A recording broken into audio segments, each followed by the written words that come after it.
Right. All right. God Almighty, I don't even know where to even go with this one. So this is the final word. Sunderland won, Burnley nil. But in theory, I don't really know if even talking about that is even going to be worthwhile. Honestly, the game itself is kind of what you expect. I spoke about it in my review after the game, instant match reaction, and my thoughts are still the same here. It's pretty self-evident that it looked like a team which was ripped apart in a couple of days, and many players playing didn't really know their role, really where to be. I didn't really know where multiple players were in that game, and they clearly weren't even playing in their actual position. So it looked the part, and right now we are in some crazy transitional phase, and of course the general feeling online is complete chaos.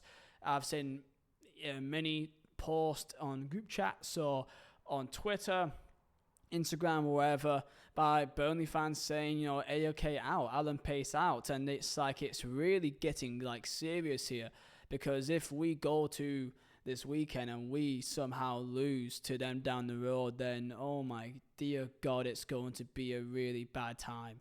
It's going to be a really bad time, and that is the general feeling towards the club right now. People are very on edge, and my thought process is, because I've got things to do. I'm working. I'm with my children. I've got a job.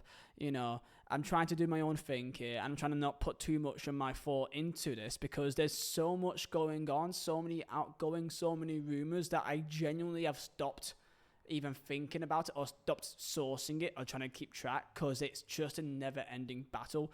Every hour there's always something else is happening. Some other agent is trying to do something else for another player's career, so I don't even know what's even true anymore. So I've just took a step back, and of course it's still ongoing. We've got 4 days left until the end of the window, and there's still so many players that could still be going, so many players that could be coming in, and I just want to just kind of have a bit of relax here, because today we are indeed playing Wolves, and it kind of feels like I have less hope for the game against Wolves today than I would if he played City away at the Etihad. I feel genuinely that way, that I genuinely don't know what our team would be tonight, because of the idea of the derby being in only 4 days' time. At this stage, just play the kids. Simply just play your under-21 squad at this stage. There's no point risking anything, because if you do put out our somewhat semi-decent team, or a kind of first team with some backup players, it still won't be good enough. So might as well just rest them. I'll be fully behind us playing the kids at this stage for this Wolves game, and then just full focus on the derby in the league. And I could try to tell you what's kind of going on here, but I think you guys may already be up to date. But, in terms of incomings, Hannibal, of course, is confirmed this morning. And then it looks at the likes of Jeremy Somiento, who indeed did start for Brighton and scored yesterday. I believe his medical is still ongoing now. He did have a bit of a cramp after the game, but he should be okay. So it looks like Somiento is still happening. And Jadon Anthony as well is happening too. So that is some positive news. And as of the last hour or so, there's been, of course, the news of Morgan Whittaker, the forward from Plymouth Argyle, scored 19 goals in the Championship last year for a relegation side, or near relegation side. Very good numbers, very good returns, and we've been linked with him with a bid, and hopefully I am begging that comes through, because that can really bring some buzz back into the club. Many players, of course, looking like they're going. Zeki Amdouni looks like he is going to Benfica. Koleosho looks like he really wants to move to Wolves, but nothing's been confirmed. Elia Foster could also be going away as well, but nothing's been confirmed. To Ipswich, £25 million for Foster, £25 million for Koleosho. Look, in terms of, if we're looking at it from a business point of view, that's of course good returns, right? We spent £2 to £3 million on Koleosho, so of course 25 mil is great for just 1 year turnover. That's great business wise, but ideally we desperately need Koleosho for the season. Same thing for Elia Foster. I think we brought him in for, I want to say it was a good amount, 12 million or so in the Championship, 11, 12 million, and now we could be doubling our money, which again seems on paper good returns, but we desperately need him. And it's all a good idea of, yes, this is the idea. This is meant to be the philosophy of the club, to buy these young players, unknown talents, and try to develop them and give them a platform to put themselves on a shop window, and also at the same time, ideally, making the club better, and then we can sell them on for more money. And that's pretty much how any club at our size has to do things. That's what Brighton's doing, but they've got a model that they've always got a backup plan to the backup plan. This is now time. This is now the time. This is the time now to test that, right? Because stability is kind of what we are all begging for right now. And we hope that we was maybe able to get that. Let 2-3 players go. Sanderberg probably will go. Odobert probably will go. Trafford probably will go. The obvious ones like Trezor, who's still here, by the way. I don't even know what's happening with him, but like Vego still obviously go. And maybe some bits of the kind of the Deadwood or bit part players like Scott Twine or Obafemi or Bastion or, Del Quad, they'll probably make a way as well. And we kind of keep the core foundations. Clearly, that's not what we're going down. It looks like once the kind of the house of cards, once, the first card kind of falls at the bottom of the foundation, and the rest all starts tumbling down and players may want a way out.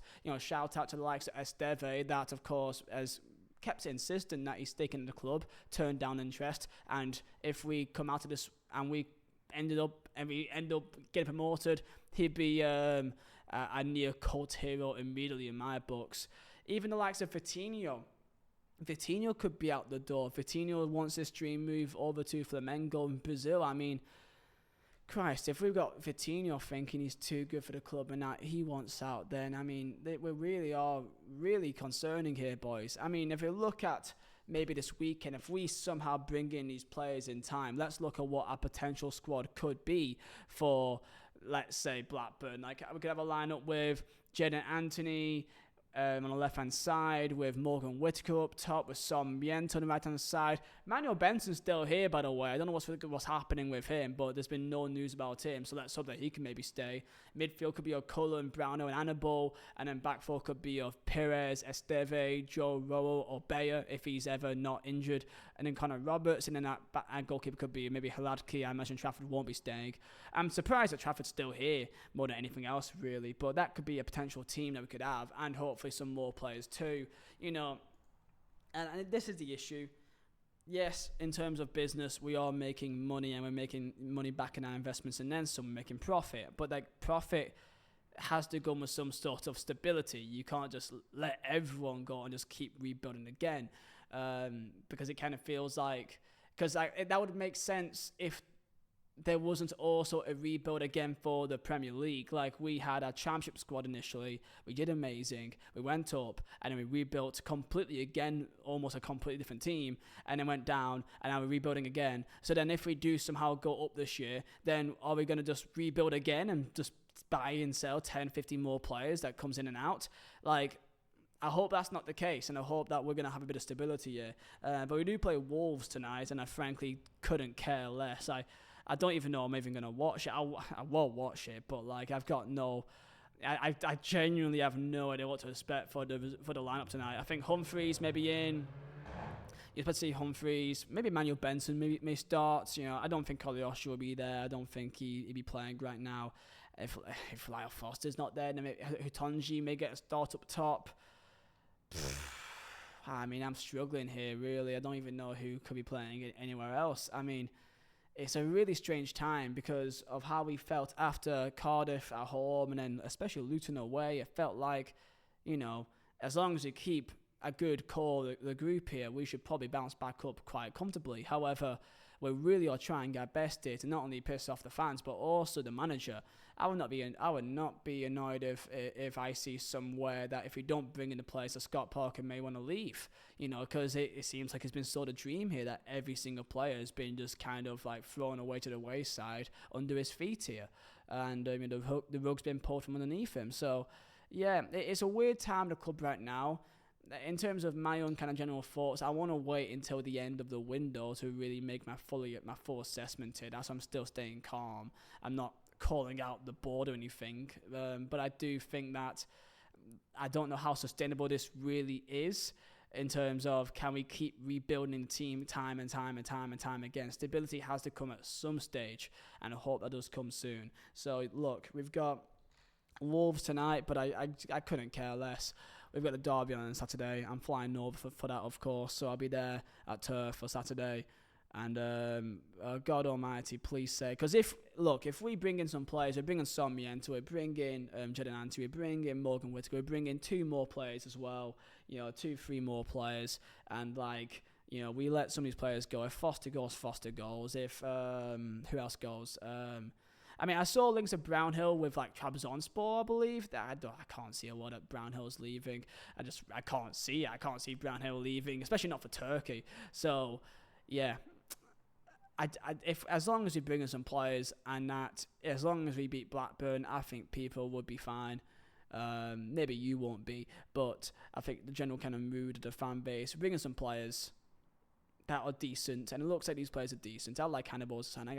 Could that be a very good coup, to be fair, for the Championship especially, and can do well in Premier League. Same thing for the likes of Sarmiento. I think he's really good as well. So if we bring in these players, we beat Bastards, everyone will be happy, or at least more happy than they are right now. So all I can say is potentially try your best to hold your nerve.